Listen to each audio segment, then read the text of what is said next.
பெண்களுக்கு யமனையும் வெல்லும் தைரியம் உண்டு என்பதற்கு உதாரணமாக திகழ்ந்தவள் சாவித்ரி. அவளது வெற்றிக்கு காரணம் தைரியம், பொறுமை, கடமை, சமயோசிதம் ஆகியன. இவை அத்தனையும் ஒருங்கே இணைந்த தெய்வ பிறவியாக அவள் திகழ்ந்தாள். மத்ர தேச மன்னன் அஸ்வபதி. இவருக்கு குழந்தை பாக்கியம் இல்லை. இதற்காக 10,000 யாகங்கள் செய்தார். சாவித்ரி தேவதையை நினைத்து 18 ஆண்டுகள் தவமிருந்தார்.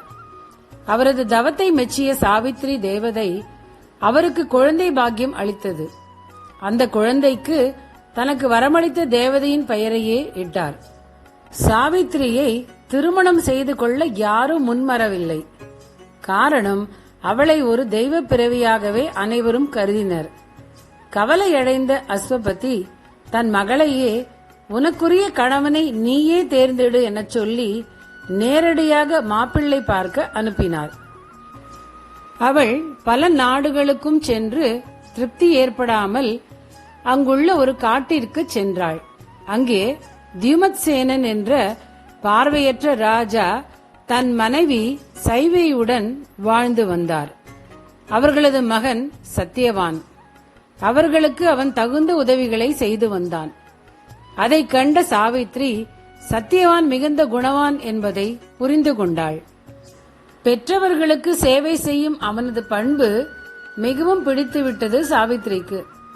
அவர்கள் எதிரிகளிடமிருந்து தங்கள் நாட்டை பறிகொடுத்து காட்டில் தங்கியிருந்தனர்.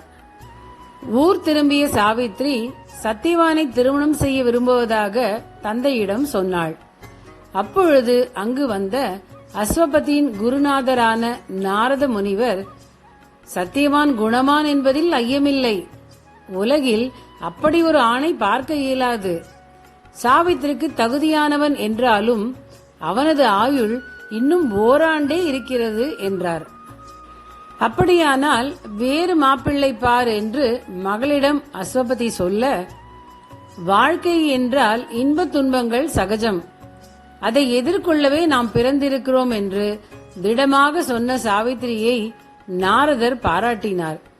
அந்த திருமணத்தை தைரியமாக நடத்தும்படி அஸ்வபதியிடம் சொன்னார்.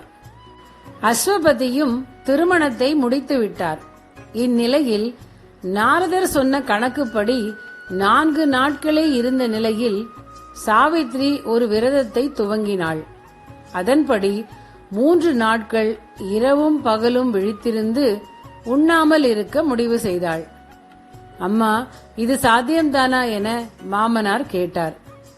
எல்லா செயல்களிலும் நாம் உறுதிப்பாடுடன் இருப்பதே வெற்றிக்கு காரணம் என்று பதிலளித்த சாவித்ரி விரதத்தை துவங்கினாள். அன்று பெற்றோருக்கு பழம் கொண்டு வர காட்டுக்கு கிளம்பினான் சத்தியவான். சாவித்ரியும் உடன் வருவதாக சொன்னாள். காட்டில் நடக்க கஷ்டமாக இருக்குமே என்ற கணவனிடம் அனுமதி பெற்றாள். மாமனாரும் மாமியாரும் பத்திரமாக சென்று வர அறிவுறுத்தினர். அன்று மாலை சத்தியவானுக்கு கடும் தலைவலி ஏற்பட்டது. அவன் அப்படியே மனைவியின் மடியில் சாய்ந்தான். அந்நேரத்தில் சிவந்த கண்களுடனும் பாச கயிறுடனும் ஒரு உருவம் தென்பட்டது. நீங்கள் யார் என்றாள் சாவித்ரி. நீ பதிவிரத்தை என்பதால் உன் கண்ணுக்கு தெரிந்தேன். நான் யமதர்ம ராஜா. உன் கணவனின் ஆயுளை பறிக்க வந்தேன் என்றவன் சற்றும் தாமதிக்காமல் அவனது உயிருடன் கிளம்பினான். சாவித்ரி பின்தொடர்ந்து சென்று, நண்பரே என்றாள். நான் உன் நண்பனா என்ற யமனிடம், ஒருவன் மற்றொருவனுடன் 7 அடிகள் நடந்து சென்றால் நட்புக்குரியவர்கள் ஆகின்றனர் என்று சான்றோர் சொல்வர் என்று பதிலளித்த சாவித்ரியிடம், தெளிவாக பேசும் உனக்கு வேண்டும் வரங்களை கேள், உன் கணவனின் உயிர் தவிர என்றான் யமன். என் மாமனாருக்கு பார்வை தெரிய வேண்டும். அவரது நாடு மீட்கப்பட வேண்டும். என் தந்தைக்கு ஆண் வாரிசு இல்லை. அவருக்கு 100 குழந்தைகள் வேண்டும் என்றாள் சாவித்ரி. யமன் அந்த வரத்தை தந்து, இனி போய்விடு என்றான். சாவித்ரி பின்தொடர்ந்தாள். உனக்கு தர்மராஜா என்று பெயர் உண்டு. தர்மவான்களுடன் உறவு கொண்டால் பலனளிக்காமல் போகாது. உம்முடன் சிறிது நேரம் நட்பு கொண்ட எனக்கும் அதற்குரிய பலன் உண்டல்லவா என்ற சாவித்திரியின் பேச்சை கேட்ட யமன் மேலும் சில வரங்களை கேட்கச் சொன்னான். எனக்கும் 100 குழந்தைகள் வேண்டும் என்றாள் அவள். அவளது சமயோசிதத்தை பாராட்டிய யமன் கணவனின் உயிரை திருப்பித் தந்தான். 100 குழந்தைகள் வேண்டுமென கேட்டதன் மூலம் சத்தியவானும் சாவித்திரியின் தந்தையும் 400 ஆண்டுகள் வாழும் பாக்கியம் பெற்றனர். இதன் காரணமாகத்தான் சாவித்திரியின் கதையை கேட்பவர்கள் தீர்காயுடன் இருப்பர் என்று கூறுவர்.